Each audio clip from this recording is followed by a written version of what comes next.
June 6, 1944, somewhere off the coast of Normandy. A young American infantryman crouches inside a landing craft, seawater slapping against the ramp. In 30 seconds, that ramp will drop. In 31 seconds, he will sprint toward a beach swept by machine gun fire. His rifle is standard issue, his boots are standard issue, but the 3 pounds of Hadfield manganese-steel pressed against his skull might be the only thing standing between him and a German mortar fragment traveling at 700 feet per second. This is the M1 steel helmet. Cost to manufacture, roughly $2. Lives saved, incalculable. It was the most produced piece of protective equipment in American military history. Over 22 million were stamped from steel between 1941 and 1945 alone. And yet most people today have never heard the story of how it came to be.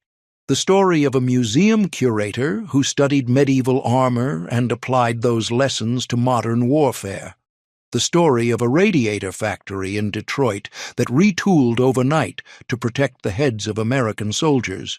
The story of a helmet so versatile, so indestructible, that troops used it to cook their rations, wash their socks, dig foxholes, and sit on during breaks from combat. This is the $2 helmet that protected more soldiers than any armor America ever issued, and this is how it changed the face of modern warfare forever. Rewind to 1917. American soldiers are pouring into the trenches of France wearing helmets borrowed from the British. The M1917, a variant of the Brodie helmet, with its wide brim and shallow bowl. It looks like an upside-down pie tin, and while it offers decent protection from shrapnel falling from above, it leaves the sides and back of the head dangerously exposed. Artillery shells detonate in the mud. Fragments spray horizontally, and American doughboys die from wounds the helmet was never designed to prevent. After the armistice, the War Department knows something must change.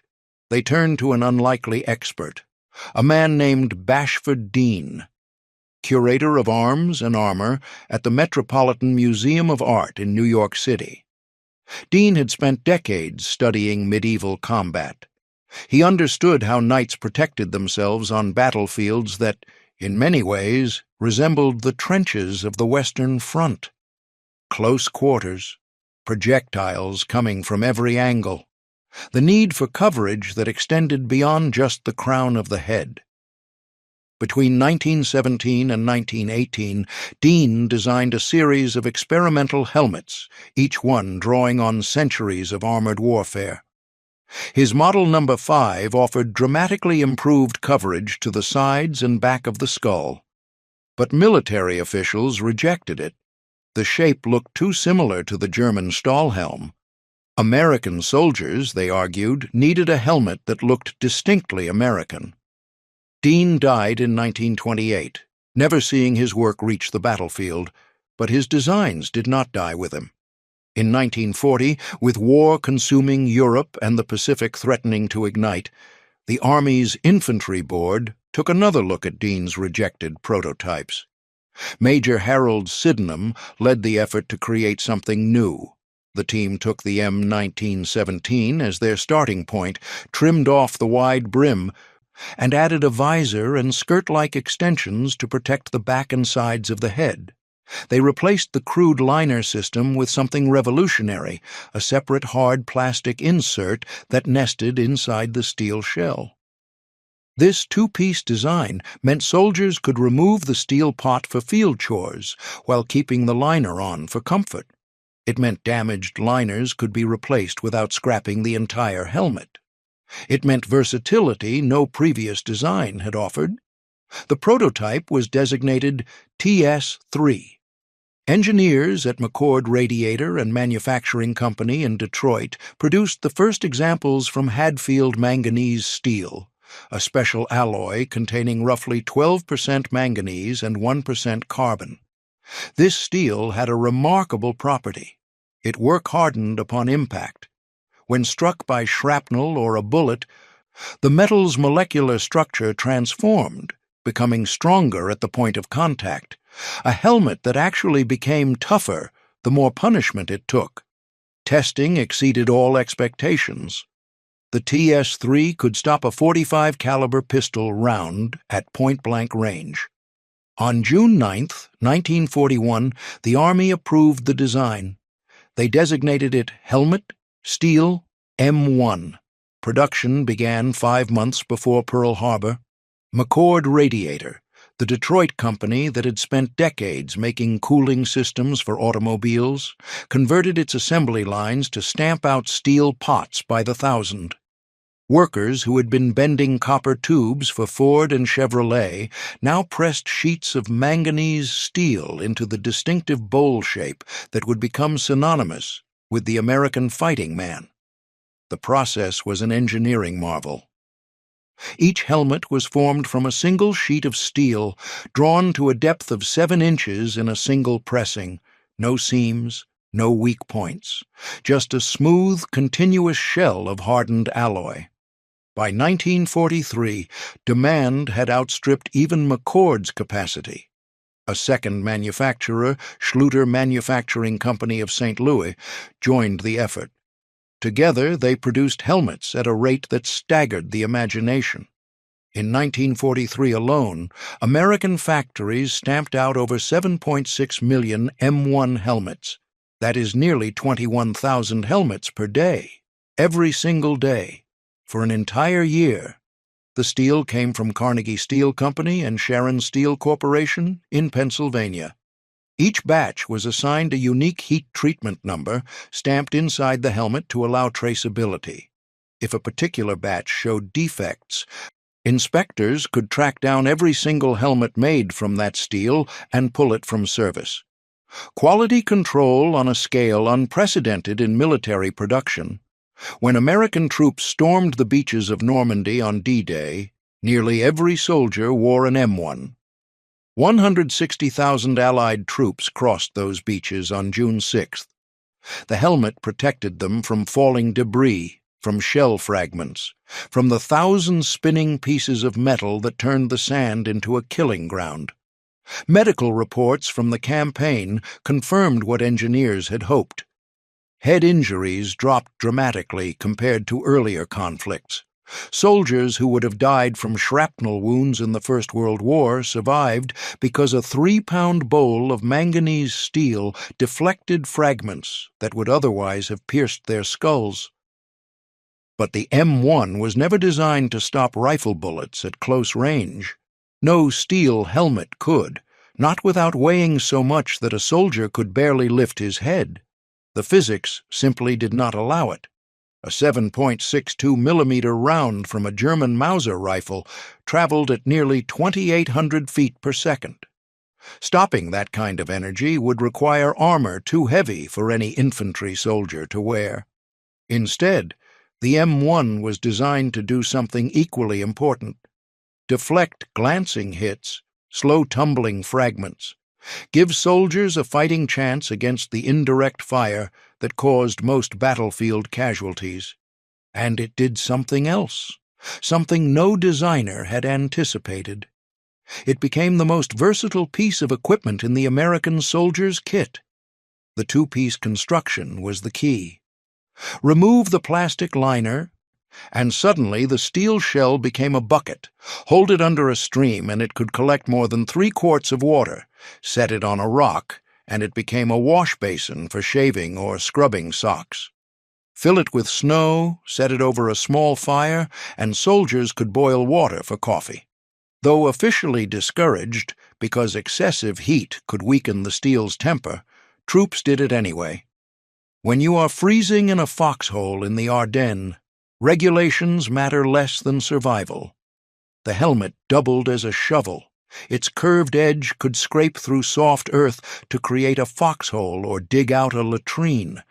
It served as a seat when the ground was too wet or rocky to sit on directly. It became a pillow, a bowl for mixing rations, a container for carrying supplies. One veteran described cooking eggs in his steel pot over a fire made from burning fuel tablets.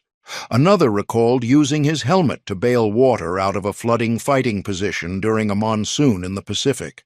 The liner itself had uses beyond head protection.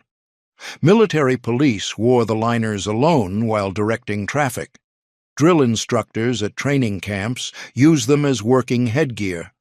The lightweight fiber shell provided protection from falls and bumps without the weight of the full steel assembly. After the war, chrome-plated liners became ceremonial items worn by honor guards and parade units. But the true test of any military equipment is combat. And in the crucible of World War II, the M1 proved itself again and again. Consider the Battle of the Bulge. December 1944. German forces launch a surprise offensive through the Ardennes forest.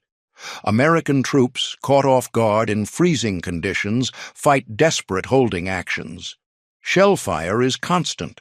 Artillery barrages rain down on exposed positions. In these conditions, the M1 saved lives by the hundreds. Fragments that would have been lethal instead glanced off curved steel. Soldiers emerged from bombardments, shaken but alive, their helmets dented and scarred but intact. In the Pacific, the helmet faced different challenges: jungle humidity, salt spray during amphibious landings, temperatures that could cause heat exhaustion for soldiers wearing heavy gear. The M1's weight, around 3 pounds with liner, was a burden in tropical conditions, but the protection it offered against Japanese mortar fire and sniper rounds made it indispensable. Marines on Iwo Jima, soldiers on Okinawa, all relied on that steel shell to see them through some of the most intense combat of the war. When the war ended, production stopped almost overnight. Factories that had been running 3 shifts went silent. Workers who had spent 4 years stamping steel went home. The final count was staggering. Over 22 million M1 helmets produced during World War II alone. More than any other single piece of protective equipment in American military history. But the story did not end in 1945. When North Korean forces crossed the 38th parallel in June 1950, American troops again reached for the steel pot. Many of the helmets issued during the Korean War were the same ones manufactured during World War II, pulled from storage, cleaned, and sent back into service. The design had not changed, the protection had not diminished. Nearly a decade after they were first stamped, those manganese-steel shells still deflected fragments and saved lives. Then came Vietnam, a different kind of war, jungle warfare, ambushes, improvised explosive devices. The M1 adapted. Soldiers wrapped their helmets in camouflage covers featuring a reversible green and brown pattern. They added elastic bands to hold mosquito netting, extra ammunition, cigarettes, or playing cards. The helmet became a canvas for personalization. Soldiers wrote slogans, drew symbols, attached good luck charms. The utilitarian steel pot transformed into a statement of individuality in a war that often reduced men to statistics. Through Korea and Vietnam, the M1 served without fundamental redesign. The liner evolved slightly. The chin strap attachment changed from fixed bales to swivel mounts, but the basic concept, a Hadfield steel shell protecting a separate liner, remained unchanged for over 40 years. It was not until 1985 that the United States military finally retired the steel pot in favor of the PASGT helmet, a new design made from Kevlar aramid fiber. The new helmet weighed about the same, but offered significantly better ballistic protection. It could stop threats the M1 never could, but soldiers who had grown up with the steel pot mourned its passing. You could not cook in a Kevlar helmet. You could not use it as a wash basin. The new helmet was better protection, certainly, but it lacked the rugged versatility that had made the M1 a legend. Today, Original M1 helmets are prized by collectors. Veterans display them as relics of their service. Museums exhibit them as icons of American military history.